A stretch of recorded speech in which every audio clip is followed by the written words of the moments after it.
Hi, and welcome to Vetsplanation. I'm your veterinary host, Dr. Sugerman, and I'm going to teach you about veterinary medicine. In this podcast, we can dive deeper into the understanding of what our pets are going through and break down medical terms into easier to understand chunks of information. Just a quick disclaimer, this podcast is for informational purposes only. This is not meant to be a diagnosis for your pet. If you have questions about diagnostics or treatment options, please talk to your veterinarian about those things. Remember, we are all practicing veterinary medicine, and medicine is not an exact science. Your veterinarian may have different treatment options and different opinions. The information I provide here is to help pet parents have a better understanding about their pets. If you like our podcast, please consider sharing this podcast with at least one friend or just somebody else who has pets as well. Now, let's jump into this week's episode. Hi, welcome back to another episode of Vetsplanation. I have my son here again, Oren. He's going to be going back to school here soon, so he really wanted to do another episode of Kidsplanation for everybody. Oren, you want to say hi? All right, so what was the topic that you picked for today's Kidsplanation, Oren? ER and GP. Awesome. All right, so let's start with do you know what ER and GP stand for? ER is emergency room, and GP is general practice. Yeah, absolutely. Let's start with ER since that's what I'm most familiar with. That's That's because I do ER, right? Tell me what an ER veterinarian does. They take the really critical cases and they work on those. Yeah, so that's what we do. Yeah, so on emergency medicine, so we do a lot of different things. Sometimes they're not critical things. Sometimes they're just really painful animals. But like our goal in emergency medicine is to see those animals that can't wait. So they're really sick. They are vomiting constantly. They're having really bad diarrhea. They're not eating. They're really painful. Things that you would potentially go to your ER for. A broken bone. Like a broken bone, if you ate something you weren't supposed to, like a toxin, chocolate for the dogs, where we want to make them vomit, things like that. Chocolate. Grapes, exactly. Yeah, all of those things that we don't want them to be able to get into. Those are the things that we're going to be seeing them for. So that way we can get them seen before they could potentially get in to see their general practice veterinarian. So a lot of what I do is trying to fix immediate problems. And that can be a little bit hard because you'll have some people who come in for skin issues. And I'm not really good at that. That's not what my forte is. I always tell people this is something that you would go see your ER practice for. If, as a human, would you go to the ER for this? And if that's the case, then yes, then you should bring them in for it. But if it's not something you would go to the ER for you, then it probably isn't something that an ER veterinarian is the best equipped to deal with that. Okay, so which probably like the dumbest case you had to do because someone thought their pet was dying. It was not. That's a hard one because it's not that it's dumb, right? It's that the pet parent sees that their pet is in pain or is really uncomfortable. And so they only see that. They can't see that it's something that could potentially wait. So I don't know that there's any like dumb cases from it. There's just things that could potentially have waited to see like their regular veterinarian rather than coming into an emergency room and waiting 6, 8, 12 hours to be seen. Yeah. Okay. ER is also crazy, right? Because sometimes people come in for their pet needs CPR. Other times their pet just sneezed. Sometimes they're just sneezing. We have something called reverse sneezing in veterinary medicine, and you can listen to that on a different episode for reverse sneezing. But sometimes they are just sneezing, but you wouldn't know it when they do it. It's very dramatic, and so it seems like their pet is choking. It's hard to know, like, when is it best to come in and when do you not need to come in? So like things like sneezing is definitely going to be something that's going to wait before something like for another pet who's coming in that needs CPR or that needs emergency surgery or has broken a bone or something that is life-threatening is going to go first in emergency medicine. So comparing a pet that just got into a load of chocolate compared to a dog that like dislocated a paw. Still both are not good. Yeah, both are not good, but we have to decide. Both of those are probably not going to be a life-threatening thing at that moment, but we still have to decide what it gets seen first. The paw, something that's dislocated, That's painful. So they definitely need pain medication.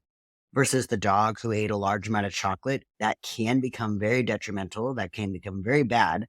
And so we want to make them vomit first. So a lot of times, like on my clinic, like we are bringing that pet in who has that possibly dislocated paw, giving them pain medication, and then they're waiting to be seen. And then I'm seeing the one that ate chocolate. We're making them vomit. And again, after they vomited, they're waiting to be seen. So that way, like something is already happening with them, but they still have to wait their turn because it's not something that's life threatening at this moment. Yeah. Does that make sense? Yeah. So out of your entire career so far, what has been like the most critical case that you've seen so far? I've seen a lot of critical cases. So I've seen, unfortunately, like dogs that get hit by cars. Yeah. Not good. Yeah. Dogs that are bleeding into their belly or into their abdomen.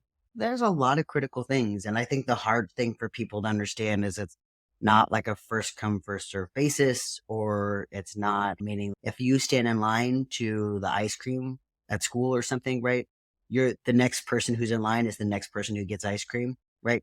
But it's not like that. This is really, it's based on who is the most critical is the one that goes first. If somebody was in line for ice cream and then somebody in that ice cream line suddenly passes out, everybody's going to go over to the person who passed out.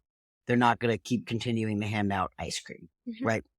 So it's hard for people to understand sometimes because it's hard to see that some pet might be more critical than other pets. And they think their pet is really important, and that is true. Yeah, that is true, right? They love their pets, and they want to get it treated. Yeah. Yeah, they want to get it treated. Yeah, they don't want to see their pet suffer or anything, right? So they want to get them help as fast as they possibly can.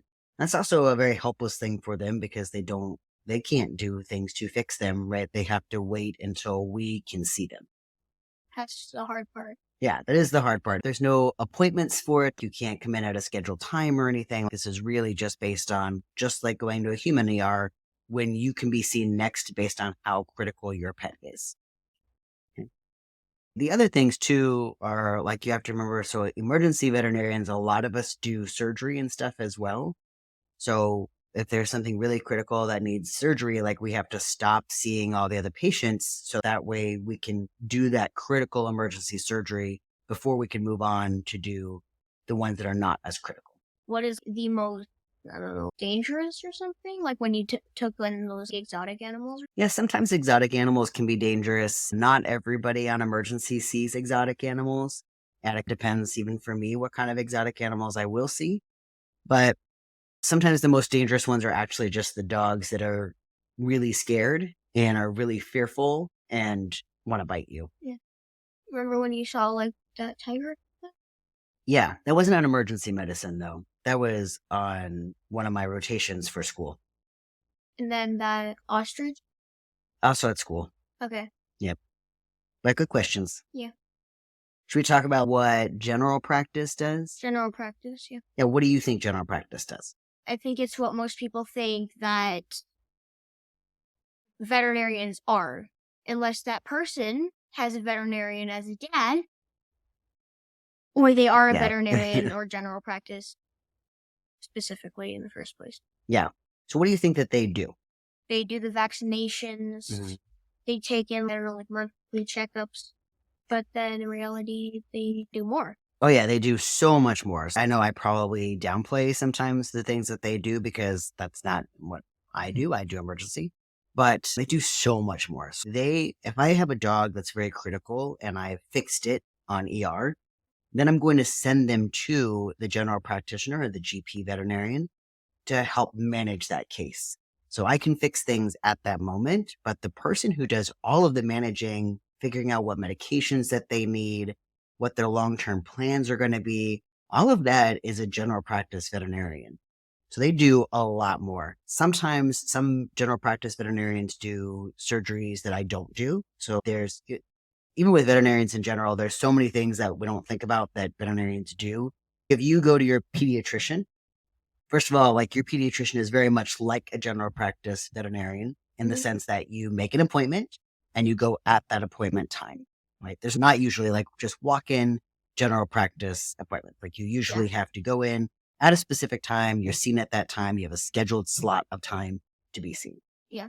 But some general practice veterinarians also do things like surgery. So they'll do orthopedic surgery, meaning surgeries on bones, which is not something that I would do.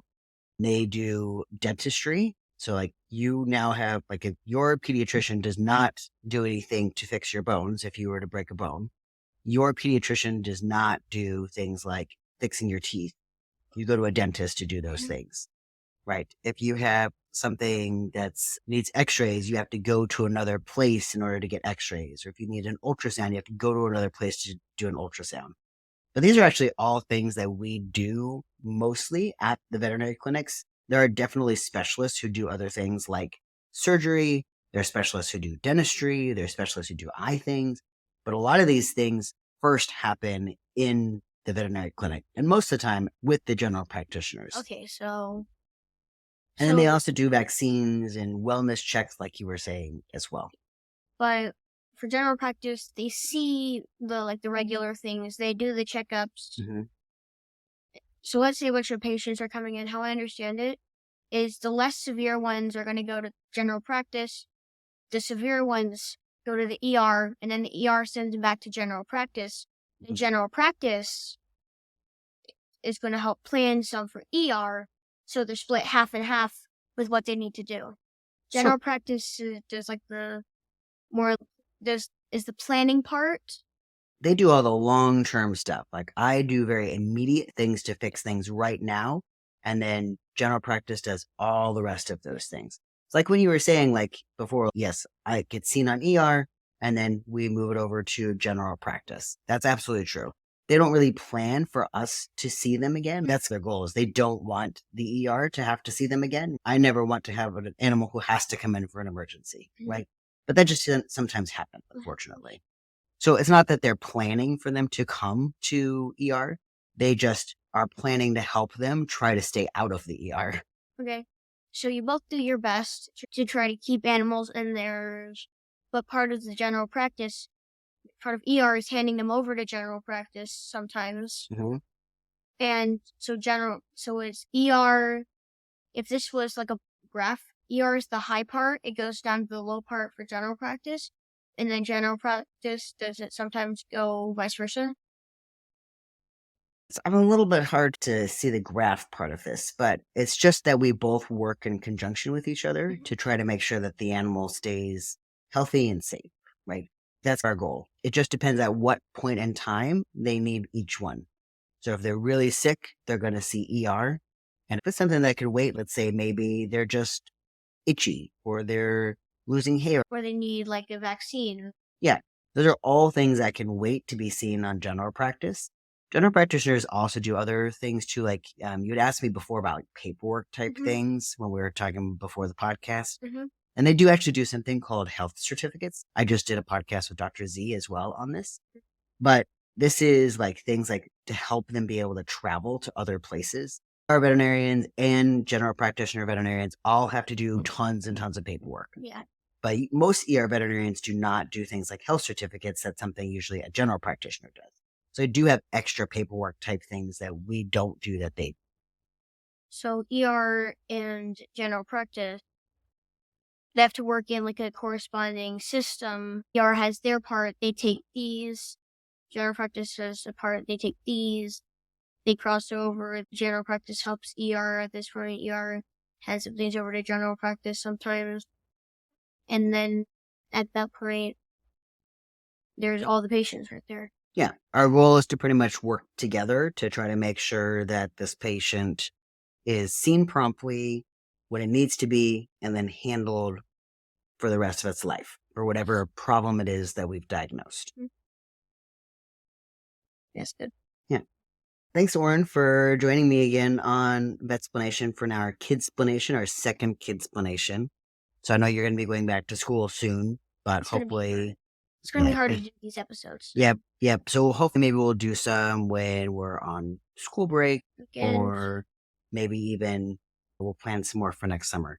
So if anybody has any ideas on anything you would like us to talk about on Kidsplanation, and Oren always has a lot of questions for me, so you're welcome to email us to let us know, and we'd be happy to go over those for you.